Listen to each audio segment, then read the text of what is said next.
about something, bro? Right there, Hold it. Is that You can't homie? lose that. You yo, he almost lost the bezel.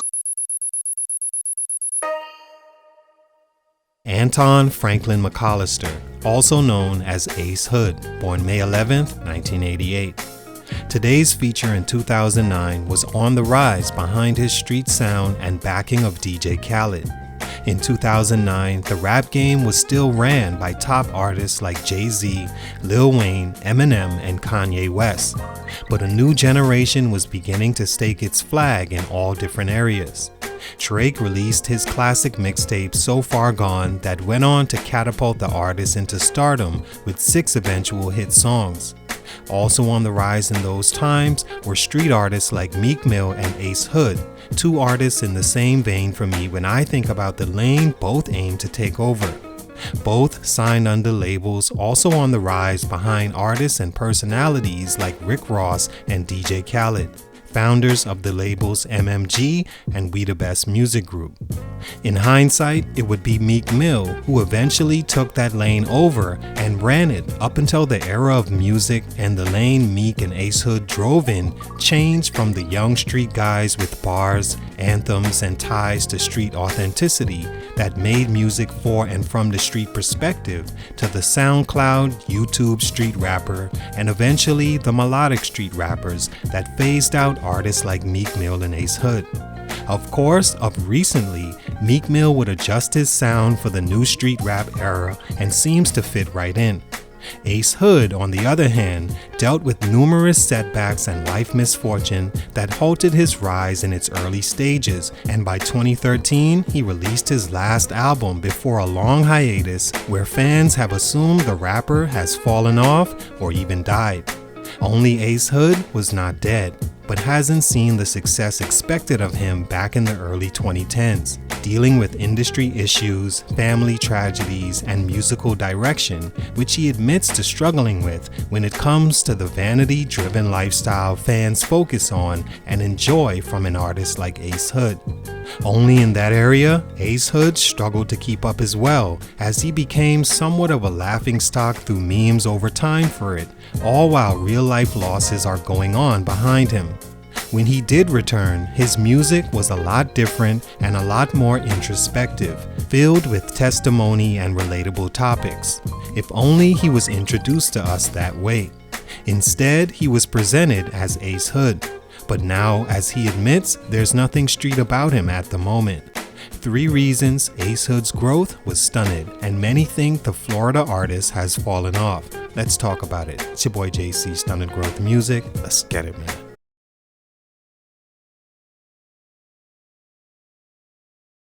Ace Hood is a rapper and songwriter from Deerfield Beach, Florida that aspired to be a football player before an injury set him on his destined path, rap music. He'd always play around with freestyling and making songs here and there, but after the 10th grade, he knew this was what he wanted to do. After graduating from Deerfield High School, he met DJ Khaled in 2007 at 19 years old outside a radio station and freestyled for the Terror Squad associate, who had just started his new music group and label, We The Best. Impressed by Ace Hood's story and skill, Khaled agreed to sign Hood and more so make him his featured artist. Ace Hood and Khaled were inseparable and seemed to be a great fit. Khaled loved Ace Hood. As for him, Ace Hood gave him his first real in as a boss and label owner in the industry, in the vein of Puff Daddy, Suge Knight, and Birdman, and in pair with Rick Ross. Ross had Meek beginning in 2011, and Khaled had Ace Hood. He moved quickly with Ace, releasing his debut album in 2008, just a year after they met. Stunt Number 1, Moving the Needle. In the music industry, there's a lot of ways to equate success. Depending on your expectations, you can gauge accurately how close you were to hitting the mark or not. But the most important way will always be whether or not you move the needle with your sales that will ultimately determine your overall success and longevity. The initial problem with Ace Hood musically is that when it comes to sales, for whatever reason, his albums or singles didn't consistently sell like expected. Whenever sales don't meet the mark in music, the artist can suffer from lack of promotion and production on future albums, and even placed on the back burner for other artists on the label to have a shot at doing what the first artist couldn't.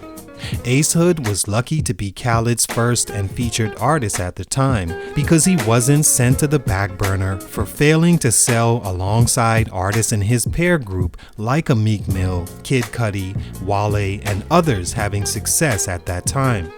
His first album, Gutter, released in 2008 behind the singles Cash Flow with T-Pain and Rick Ross when T-Pain was on fire, and Ride featuring Trey Songz. The songs garnered some notoriety but didn't chart high nor lead to significant sales. Gutter went on to sell 24,000 copies first week and didn't come close to reaching at least gold status. He released his second album in 2009 that sold even worse at 20,000 first week without any single charting as expected. Album 3 featured his biggest song to date, Hustle Hard, which features what I call the Meek Mill flow, or the dreams and nightmares flow that Meek Mill made hot. Hustle Hard was a viable street anthem that sold over 140,000 copies by way of streams and physical sales. Better than others he had, but still not good enough for listeners to care after a while. The album sold 26,000 first week. Album 4, 2013, same issue. The masses didn't care for Ace Hood's music enough to purchase it. That, or it wasn't promoted well enough. Stunt number 2, We Are Not the Best. Not the best label for Ace Hood, that is. Ace signing to DJ Khaled gave him an opportunity out the hood to even have a name worth writing about today. He also rode with Ace Hood through all his album failures and music mediocrity for 4 straight albums. No one else would do that for a guy that can barely crack 20,000 in sales first week and has never went platinum, much less gold in his life. Yet and still, I think DJ Khaled fumbled the ball when it came to Ace Hood and pretty much all his artists. Khaled has the moniker where he shouts, "We the best," as if his label is somehow the best option for new artists to break a career, except it's not. Of all Khaled's artists, Ace Hood is literally the only one to have any sort of success, and even then, I'm not sure I would call it that. Khaled is one of the best in terms of self-marketing and finding social ways to still be relevant, also bringing huge artists together to make hit songs, and he does sell and make hit records for himself, but that doesn't trickle down to artists on his label. He's brought together some of the biggest artists to work on one song for his album and had the formula for collective success, but he never, not once, put one of his artists on the records. One of your biggest songs is called I'm So Hood, and you never think to put your new artist Ace Hood on there?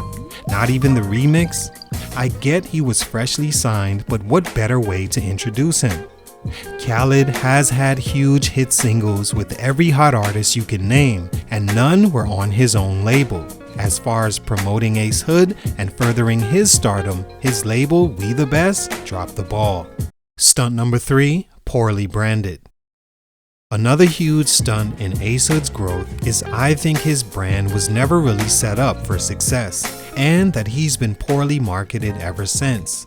And artists like Ace Hood never really made sense to me. Okay, so you're Ace Hood, meaning you're like #1 in the streets, right? But we never see you do street shit or even have music industry beef.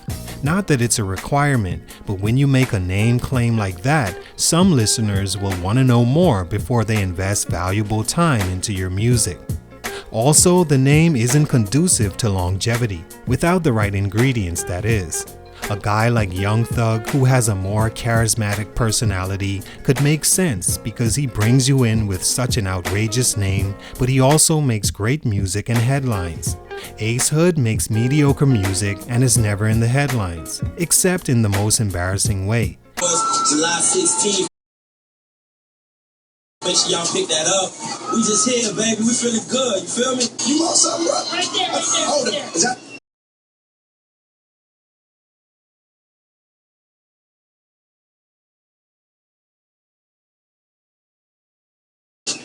Homie, you yo.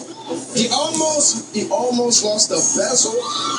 Take care of that before we continue. When his watch fell off his wrist during a live red carpet interview at the 2013 BET Awards. The look on Bow Wow's face tells the story as he tries to verbally bail Ace Hood out. Also, Ace Hood himself went on interviews following trying to shoot his own bail by saying he paid $60,000 for the watch, but the damage was done and the memes were already on the press.